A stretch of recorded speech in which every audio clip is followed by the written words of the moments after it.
Jesus of Nazareth.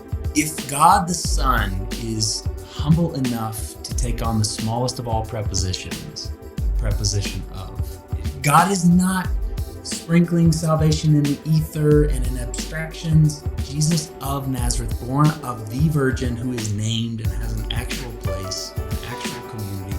And which is to say that salvation comes into the world in particularity and in place. And all of the great saints of old, they're all from somewhere. Francis of Assisi. Saint Francis of Assisi, Augustine of Hippo, Teresa of Calcutta. And so we think today that you can be a saint in abstraction. And we think today that you can become holy by having your internet password. And we think today that as long as you have your YouTube channels and your iTunes and all of your content factory in place, that you can become a saint. No, you can't. People are the great purifiers, and a local congregation is a great purifier.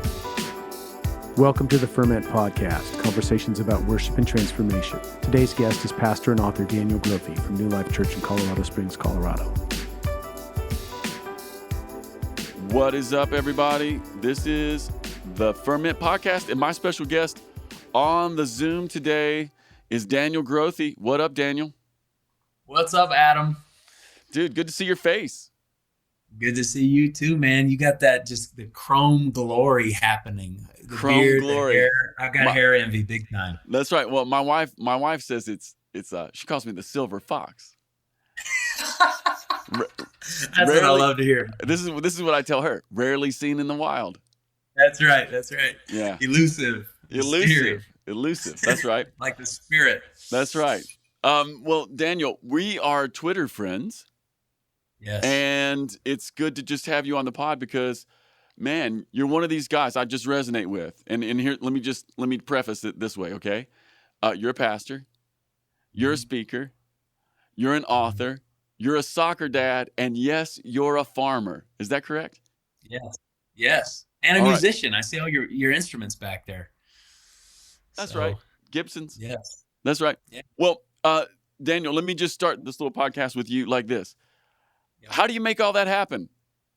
Talk to me about holding all that together, because I don't know exactly how old you are, but I'm going to say you're in your 40s, and you got a family, and you pastor, and you speak. 39 2 days ago. Come on, okay, you're coming in here. So you pastor, you speak, you author, you run your kids around to soccer, and you're a farmer. You got a piece of land and a new black barn. Talk to me about holding all that together. Well, hopefully when life is working right, there's a wholeness about who we are and what we do. There's a symbiosis. There's an interplay, a back and forth. And so there are certain times where I am more one of those things than I am another.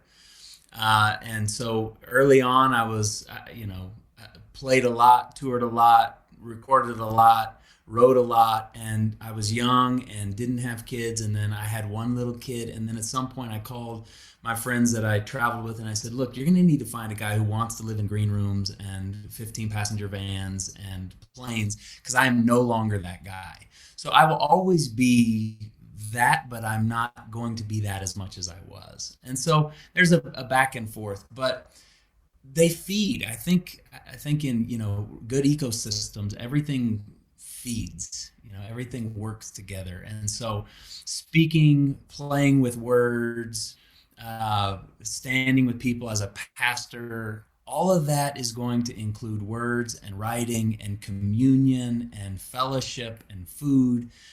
And so there's that. And then doing now for my kids what my parents did for me to help me discover who I was and what my vocation would be. As parents, you die so that others can live. Preach it, Pastor. So, right now I'm in the years where it's busy, it's full, because we have 3 humans that we're running around so that they can discover who they are and figure out a vocation and that's right. And practice. So that's right. I saw this meme the other day. It was like I think it was kind of like a wife writing to her husband. It was like, hey babe, let's get married and have children so we can go to 7 practices and go to bed at, and never have any energy on the weekends, right? Or something like that. And Bro, I we're living that life. I sent it to my wife and I was rolling. All right, Daniel, let's just go back. Let's do a little prehistory. Yeah. Tell us quickly, where are you from? What was your life like growing up? Was it a family of faith? How did you come up in this world? Tulsa, Oklahoma boy. Parents have been pastors for 44 years. Grew up in the charismatic Word of Faith Pentecostal hub of the universe, Tulsa, Jerusalem. All the people on that circuit made pilgrimage. We were the stopping point. And so Oral Roberts University, our church met in the Mabee Center right on the campus. So people flying in, speaking, preaching, laying hands on the sick, seeing them recover. My dad's the worship leader, so I'm back in the band pit my whole life growing up, just playing. I thought every little kid was doing that. Yeah. And then we would do weddings and funerals. And anytime my parents would get a call late at night, the midnight phone call for the pastor, so-and-so's in the hospital, there was an unexpected car wreck, we're going to be preparing for a funeral. They would get one of their 4 kids out of bed and take us with them. And they would say, we'd pull into the hospital and they'd say, okay, here's what we're walking into. Here's the setting. Should we be loud? Should we be jumping on furniture? What are we going to do? All right, we're going to anoint them with oil. We're going to pray these Psalms. And I need you, this isn't my job. We're the Grothes. This is what we do. And so I was stepping into those moments at 5 years old, thinking that every 5-year-old was praying prayers of faith and comforting those who are weeping. And so I'm a pastor's kid. I'm a musician. I grew up playing sports, played some basketball at Oral Roberts University there, and music. So finished at 22, married Lisa, and then Ted Haggard recruited me out here to Colorado Springs to a church called New Life Church. And so we came in, we were riding high. Ted was the National Association of Evangelicals, the president, 30 million member group. So I came out here and experienced the loss of our senior pastor in a scandal. When Ted was gone, we hired a new senior pastor 10 months later on his 100th day. Our church is grieving. We're $26.5 million in debt. We've lost our founding senior pastor on our new senior pastor's 100th day. Brady Boyd is his name. We were finishing up. Dr. Jack Hayford had just preached a beautiful sermon. And all of a sudden, I'm standing at the end of our children's hallway, and I hear the worst sound you could ever hear, which is ba ba ba ba ba ba ba ba ba. And a gunman came on our campus with an AR-15, 1,000 rounds of ammunition, and 2 handguns, and is spraying bullets everywhere. He killed 2 teenage girls, 16 and 18, Rachel and Stephanie Works, in our parking lot, shot their dad up, who is my friend, and he goes into emergency surgery. And then the gunman runs down our hallway, just firing everywhere. There's a shooter on campus. I dive under Brady's desk. We're hiding. Dr. Jack Hayford's in there praying in the spirit. I mean, we're just like, what is going on? And then a security guard stops him, and then the gunman takes his own life in our children's hallway. So we've got a double murder-suicide 13 months after losing our founding senior pastor. And so New Life is thriving now, but my vocational journey at New Life, 16 and a half years, has been super high highs, incredibly low lows, and God's faithfulness threaded all the way through. So there's a bit of, I'm a pastor's kid, 39, married to Lisa with 3 kids, trying to serve the local church. Yeah, that's a big story. And I have some other stuff I want to talk to you about, but since you bring that up, I just feel compelled to dive in here. Yeah. Okay, so Ted crashes spectacularly. Then the gunman shows up on campus in your kids. That's just like trauma. How did that change you? Because I would imagine you can't have those experiences without it changing you emotionally, spiritually, theologically. Can you just talk to me about the transformation that those kinds of painful moments bring about in a person's life? As a boy who grew up in the Word of Faith, blessed and highly favored universe, that began the journey of discovering a theology of suffering. And it was holy ground. Yeah. No one ever signs up for that. No one ever wants that. We're not gluttons for punishment. But at 23, 24 years old now, I was initiated into a world of complexity and pain and difficulty. And I started thinking to myself for the very first time, you know what? People can't go to church in Egypt without thinking that they might die.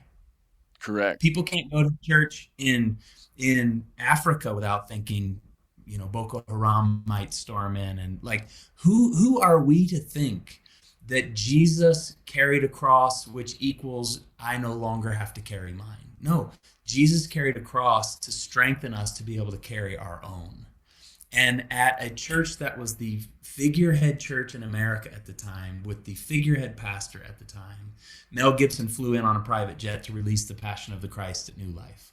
3,000 pastors are there. It was intoxicating. George W. Bush calls in on Skypes into our pastors conference. We were riding high on the hog, and then Valley of the Shadow of Death.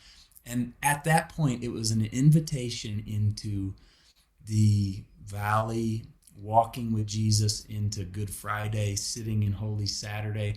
And in Tulsa, I never heard about Good Friday. I never heard about Holy Saturday. I heard about, if you die tonight, would you go to heaven? Yeah. And Jesus bled so that you could be free. But I never knew that it would mean I would have to bleed too. Yeah. And so at New Life, as a young man, I discovered, okay, there is this thing called a theology of suffering that is intrinsic to the life of faith. With that, my phone started ringing. Baby, why don't you come back home? Hey, we've got a job for you. We'd love to hire you. Oh, bless your heart. Let us rescue you. And something in me and in my colleagues at New Life, this holy defiance, almost like, man, forget you. Like, our church has never needed pastors more than they need them now.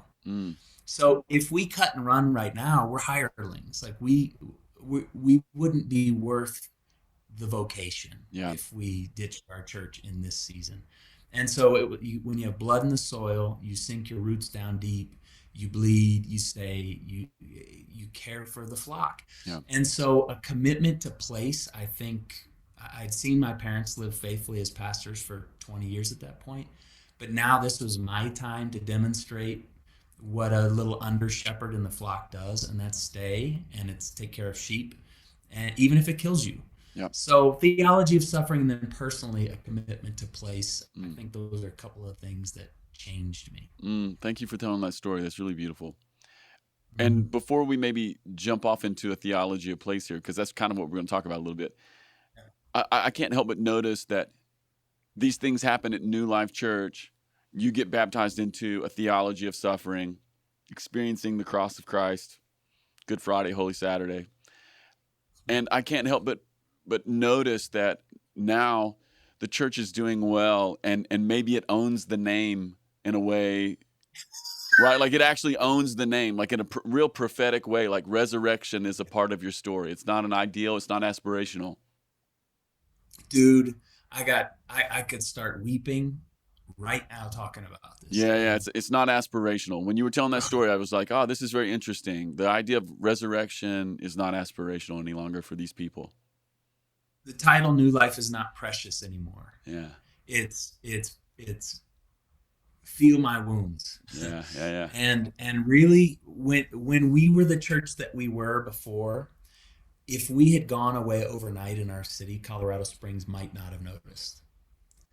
Washington, D.C. would have noticed because we were doing press releases and legislation on same-sex marriage and this and that. What do evangelicals in general think? New Life Church we were doing work outside of translocal work. And when we got broken and we were no longer able to be distracted by Washington, D.C. and press releases and conferences and all of that, all we had left was the people in front of us in our congregation, which, by the way, 40% of them left. And then we had our community. We had this city that God had put us in. And so we sunk our lives into that place. And today, we're not doing any work in Washington, D.C., but we have a women's clinic that gives free medical care, state-of-the-art, best medical care in town, frankly, to underinsured and uninsured single women in our city. We've had over 11,000 clients come through that we've taken care of. Free chiropractic, free dental, free mental health stuff, counseling, life skills, vocational skills. So Mary's, we've also, as Dream Center's women's clinic, we've also opened Mary's Home. Jesus's mom became a single mom. Hey, woman, here's your son. I'm going away. I hope someone takes care of you. We have an 18-unit apartment complex that's in the economically most depressed area of our town. We bought it cash, renovated it. It was a crack house filled with asbestos. We took it to the studs, and it's this gorgeous place where single moms and their kids live for free in a 1 to 3 year program. They're getting education, they're getting training, they're getting trauma counseling, all for free. Yeah. And their kids are thriving. One of them graduated a couple years ago. She just now finished nursing school. That's right. She's got her 3 little kids living in her own place, paying her own wage. She's kicking butt and taking names. That's right. 15 years ago, we weren't having these conversations. The Lord broke us in his kindness, and he reawakened us to an imagination for our actual place. And now the poor in Colorado Springs are rejoicing when it used to be congressmen and senators in D.C. trying to cozy up to us. I would much rather be the church we are today on the backside of this suffering than to have lived in that false place. That's right. Man, Daniel, this is really beautiful. Yeah, you're preaching right now, and I love it. That's great. Well, let's just jump off of this idea of place, because it's really connected to your new book. Your new book is called The Power of Place, Choosing Stability in a Rootless Age. First thing I want to say, great title. Thanks, man. Yeah, two high fives there. But secondly, I mean, I'm hearing the inspiration, right? Like it feels like maybe some of the inspiration for this book is coming out of the pain. Is there some other place that this is taking root in you? I mean, is it your earlier childhood story? What's going on there? This place behind me, I don't know if this is going to be a Zoom call or if it's just going to be audio. But It'll be audio. Yep. Okay, I got a picture here in my study of my great-grandparents' place in Idaho. And I grew up in Tulsa, but in the summers we would go up to Idaho on the Snake River where my grandparents lived. And my grandparents grew up as farmers. My great-grandparents grew up as farmers. And they worked the land. This is the 700 acres that they worked.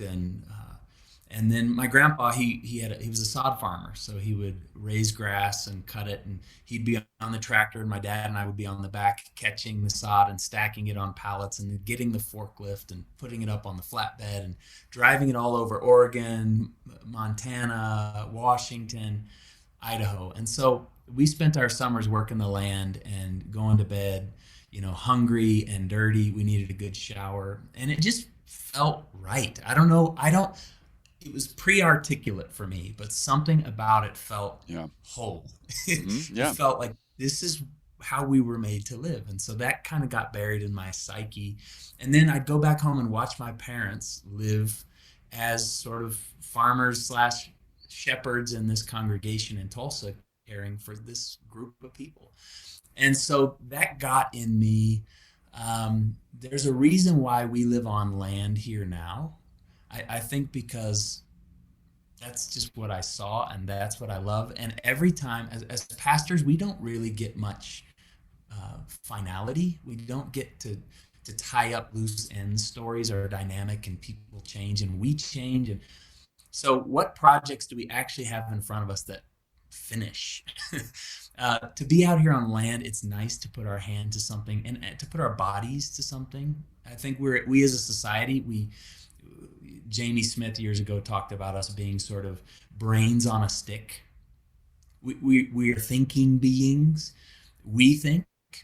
But for all of human history, we have been fully embodied beings. We have been working beings. We have been putting our hands on the project.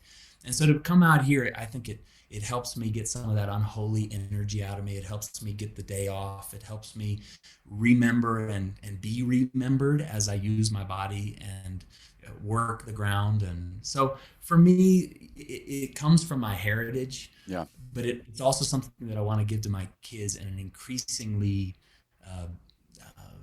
disincarnate world. Yeah, no, it's really big. It was like the next thing I had written on my little legal pad here. The world is not becoming more embodied. It's becoming more virtual. Yeah. So like, even as I was thinking about talking to you today about some of these things, I was just thinking, well, even now we're talking over Zoom, which is great. Yeah. I mean, I can at least see your face, but the world is becoming increasingly virtual. Things are increasingly ideation and a whole lot less embodied. And you and I both know that the Christian faith is wildly embodied. It is God has become man. Mm-hmm. God's spoken to us in various ways in the past, but now he speaks to us by his son, who has wounds and a body and ate and cooked fish for Peter. And I'm just I guess I'm just feeling the juxtaposition here, and I'm also sensing the way in which it feels like maybe your book is on time. You want to talk to me about that a little bit? It just feels like it's on time. Well, thank you. I hope that I wasn't the only one that had that sense that this is on time. But Jesus of Nazareth. Correct.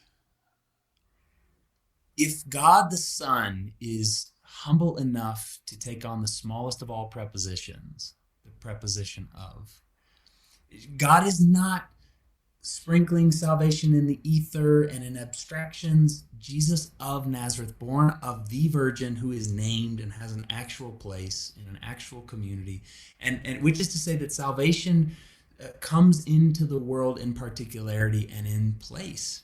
And all of the great saints of old, they're all from somewhere. Francis of Assisi, Saint Francis of Assisi, Augustine of Hippo, Teresa of Calcutta. And so we think today that you can be a saint in abstraction. And we think today that you can become holy by having your internet pastor. And we think today that as long as you have your YouTube channels and your iTunes and all of your content factory in place, that you can become a saint. And this book is just calling garbage on that. That's right. No, you can't. You become a saint. People are the great purifiers. And a local congregation is a great purifier. Oh, yeah. And living embodied in a community will humble you. Just down the road from where you sit, the great St. Thomas Merton of Gethsemane Abbey, he hated living there. I write in a section in this book how he bristled. He wanted to leave. New York was calling him. All the great publishing houses whining and dining him. Thomas, come out to the big city. You'll make more money. You'll have more claim. And he wanted to go that way. And frankly, his upbringing, his dad had bounced around the globe after his mom died when he was 5. And Thomas had muscle memory for disembodiment and disincarnation and being some sort of icon out there. But Thomas stayed in Gethsemane for 27 years, and it was the great purification of his being.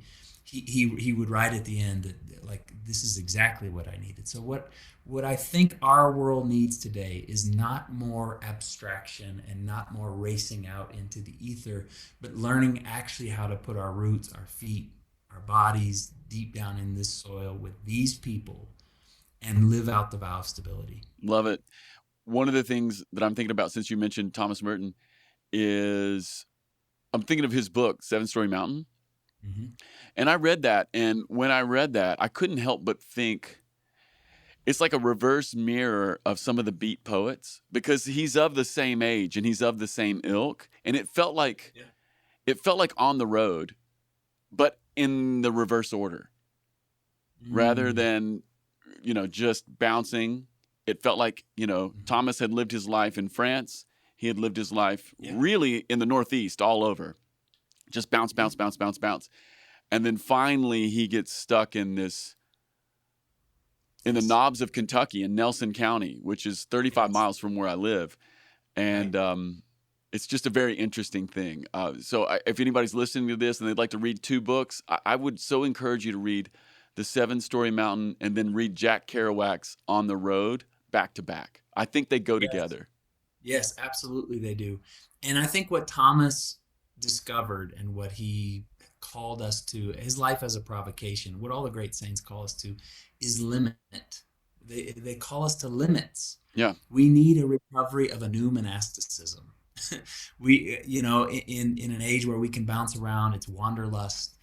We're actually undertaking a great human experiment. And I'm not sure that the verdict is going to be, I think the early signs, the data we're getting back is maybe it's not working. And maybe the new monasticism says, look, actually the life that you want, the transcendent and beautiful life, will be found in the limitation.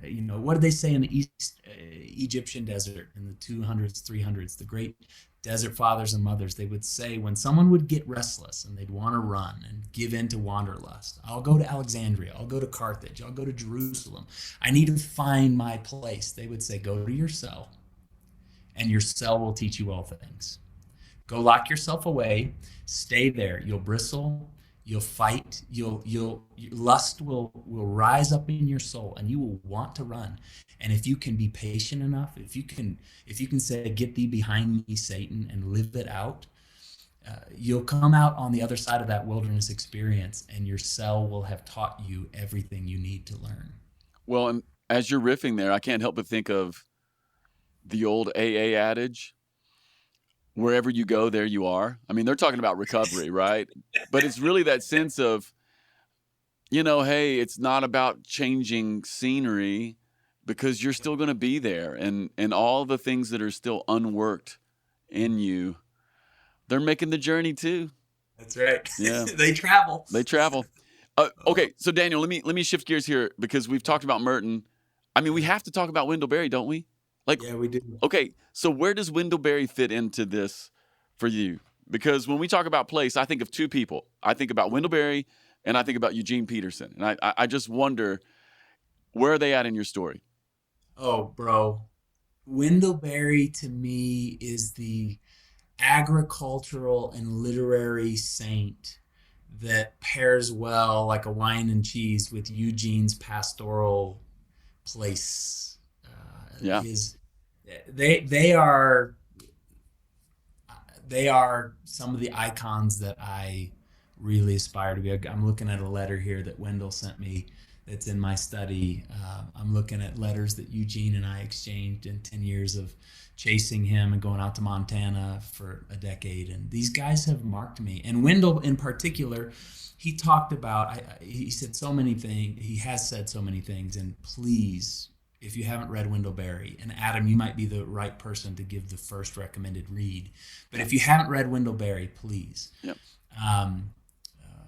He is this man who calls us to remember the membership benefits of place. And when he talks about membership in a local community, you read his fiction. Everything has its place. William Faulkner, the great novelist, said, in any good novel, there are no throwaway lines. In a perfectly crafted novel, there are no throwaway lines. They all matter. They all fit. I think in any good community, there are no throwaway people. There are no throwaway places. There are no throwaway micro communities. And membership is what social psychologists will call, it affords us social capital. My kids have 50 aunties and uncles, extended family of faith here in our church, that would do anything for them. If Lisa and I were gone all of a sudden and we died, our children, they'd be sad, they would be okay. Because they are deeply rooted in a community with deep social capital, and there are people who get up out of bed in the morning and think, to some extent, I am responsible for Lillian, Wilson, and Wakley, Grothe. And I will live my life in such a way to be a part of the sacred canopy under which they can rise and they can thrive. Yeah. And so Wendell talks about the membership of a community and teases out what social capital looks like, what a sacred canopy of covering, of blessing could look like. And he is just a provocation to our present day depersonalizing and delocalizing culture. Yeah, I mean, Wendell really brings into question the modern assumption of, or just even not even the modern assumption, but the modern reality where I can be more famous on Instagram or Twitter, or not even, take the word famous out, put in the word known, where I can appear to be more known on Instagram or Twitter, and yet unknown to the people who are next door to me. I mean, Daniel, you wouldn't believe how often it is when I'm talking with people, even in my city, where they've never met their neighbors. Yeah. Right? Yeah. Yeah. So it's there's something happening right now. Yeah. and there's a call in people like Eugene Peterson or Wendell Berry to go, actually maybe you should know your neighbors, and Yes. the rough guys down at the pool hall, they serve Mm-hmm. a function in our community. That's what I love Yes. about it. I mean, there's this sense, especially in Wendell Berry, that you use the word micro communities. These little micro communities, they're doing things around us, and we should get to know them, because it's all serving some greater container that holds us. Actually, Wendell goes even further to suggest that they are the ones that have something to teach us. They are the Yeah. ones, and he mocks the ministers in his books. Always. The holy people, the people of the cloth, or the politicians, the local mayor who should have some measure of authority. Wendell pulls the rug out from underneath those caricatures and shows us the deep sanity and the wisdom that some of these salty sailor, cursing pool That's hall right. cats can teach us. That's And right. So he wants us to take a second look and to reimagine the world that we live in, because he would suggest we're missing most of the goodness at our first glance. Love it. Okay, well, let's talk about obscurity for a moment, because when we talk about being committed to place, when we talk about being rooted, I can't help but realize, I mean, and maybe it's just my own rural story. I'm from Campbellsville, Kentucky. It's literally a know-nothing town. But I can't help but think about obscurity. Choosing stability in some places means actual obscurity in very profound ways, or choosing to consider how we project ourselves virtually. Okay, so even though I'm in Campbellsville, I could choose to over-project myself virtually because I have internal turmoil about the obscurity that the rural container that God has put me in affords me. Does that make sense? It makes perfect sense. Yeah, so talk to me about obscurity for a moment. Man, I think it's the great wrestle for people like you and me today in this society. I mean, there are just some people who've said, I'm not going to play by those rules. I'm not even going to be exposed to that world. I'm staying away from it. My only life is going to be my actual life in place.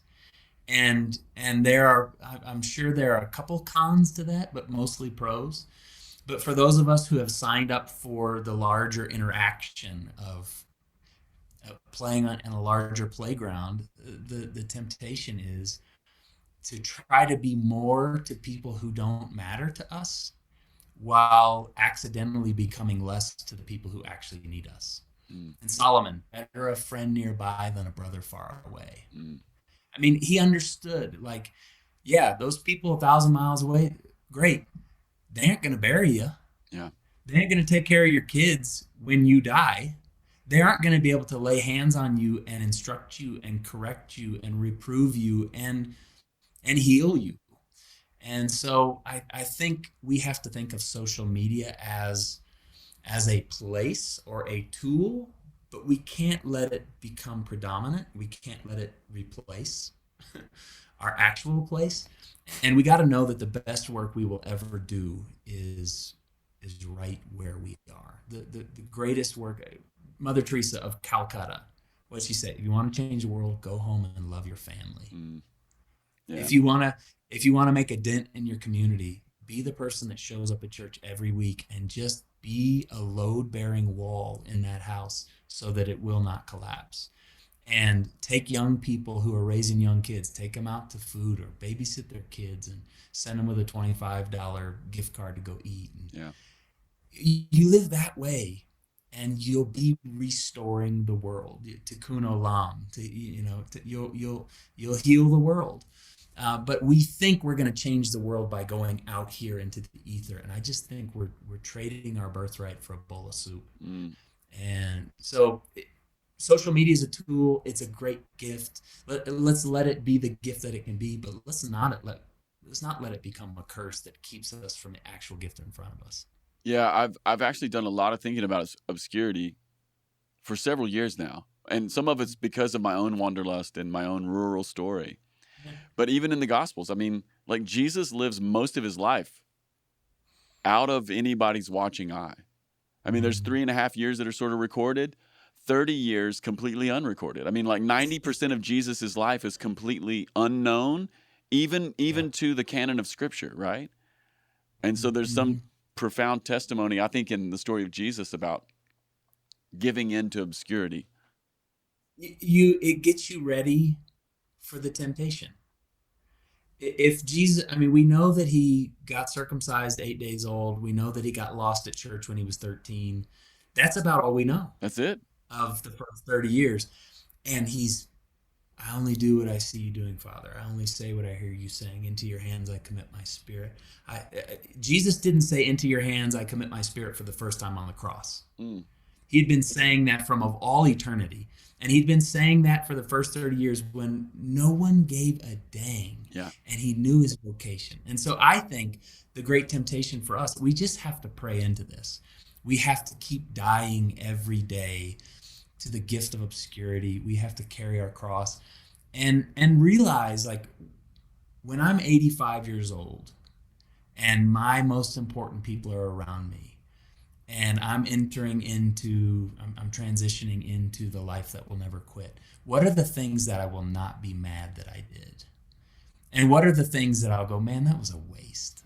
It didn't really pay off like I thought. And I'm just never going to regret incarnation. I'm never going to regret time with my people. I'm never going to regret being known to my neighbors and in my local church and in my local community.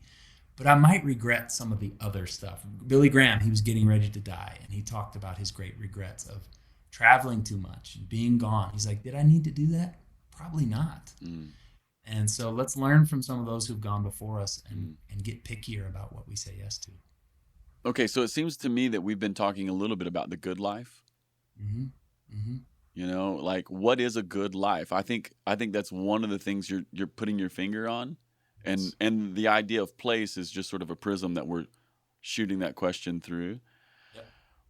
But I would love maybe for you to just pick this up here for a moment. Like, talk to me about what is the good life, or how do we allow Scripture, place, and community, and the Spirit to inform our vision of what is good? Brilliant question, and you're right. This is me going, what is true riches?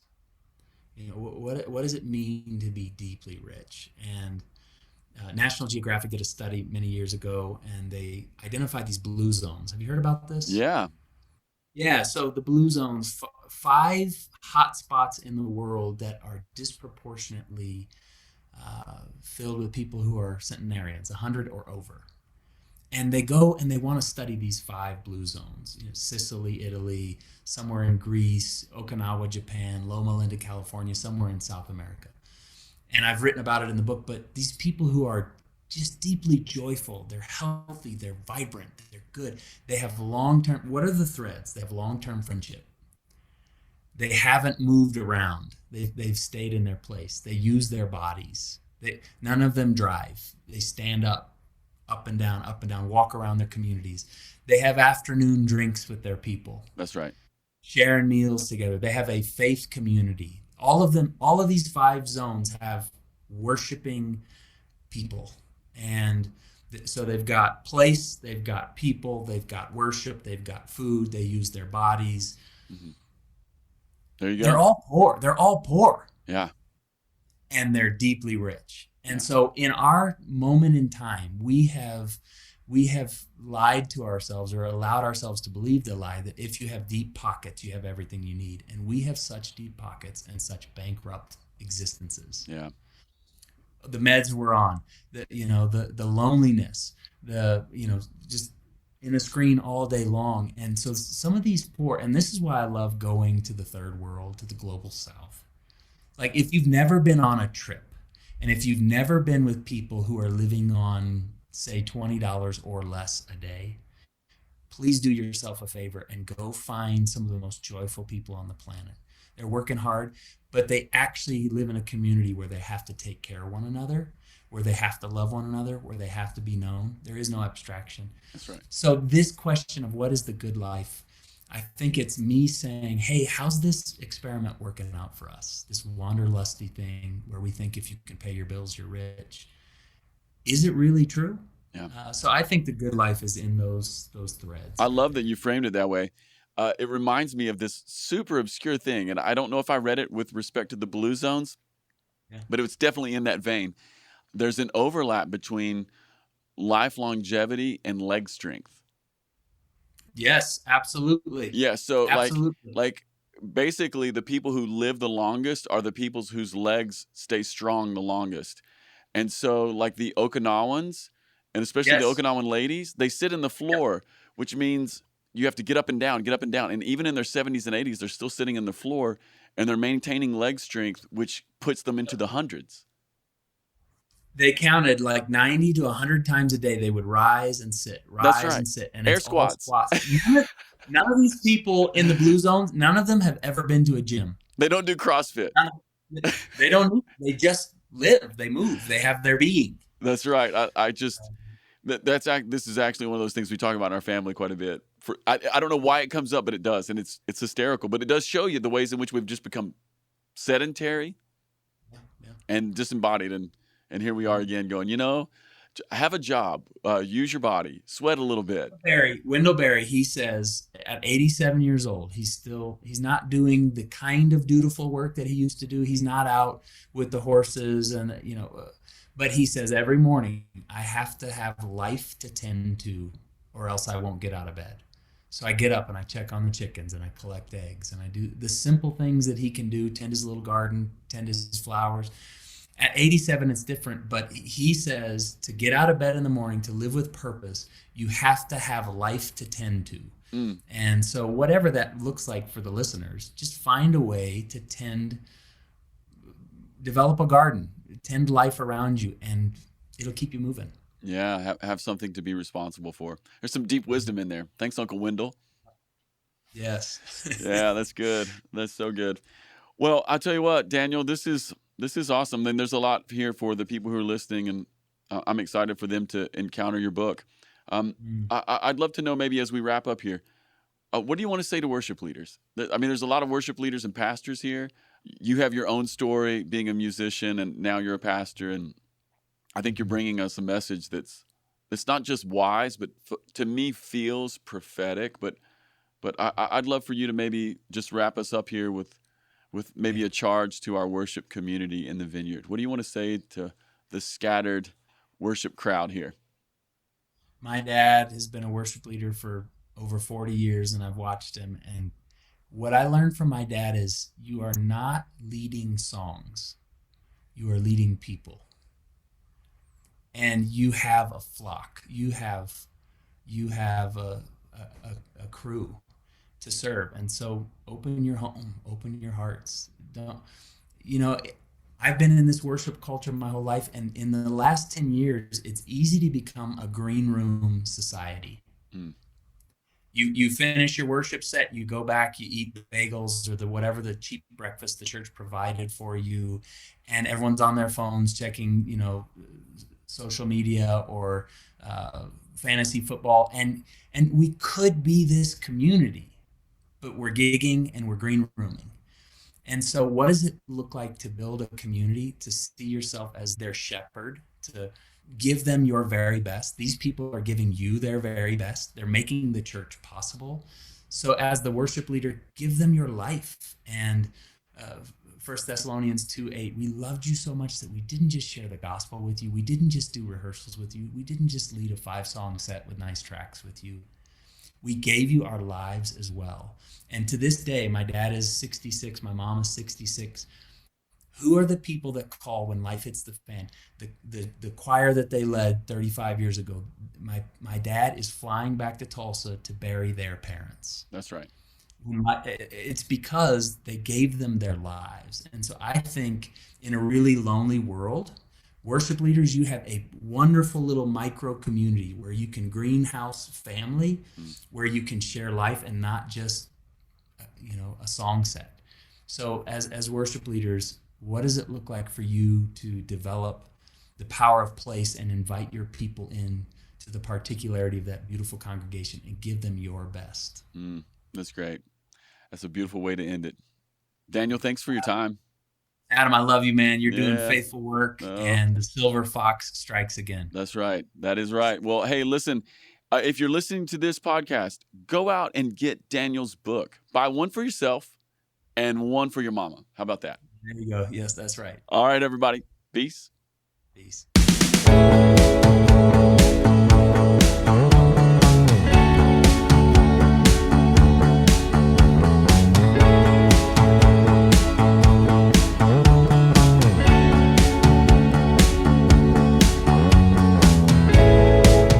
Hey everyone, Casey Corum here, producer of the podcast. Thanks for listening. As always, if you've been enjoying the podcast, here's a few ways you can help us. First of all, leave us a review on the podcast platform of your choice. This helps more people find us. Also, connect with us on social media. Instagram at the Ferment Podcast and Twitter at FermentCast. All right, everyone, thanks for listening. See you next week.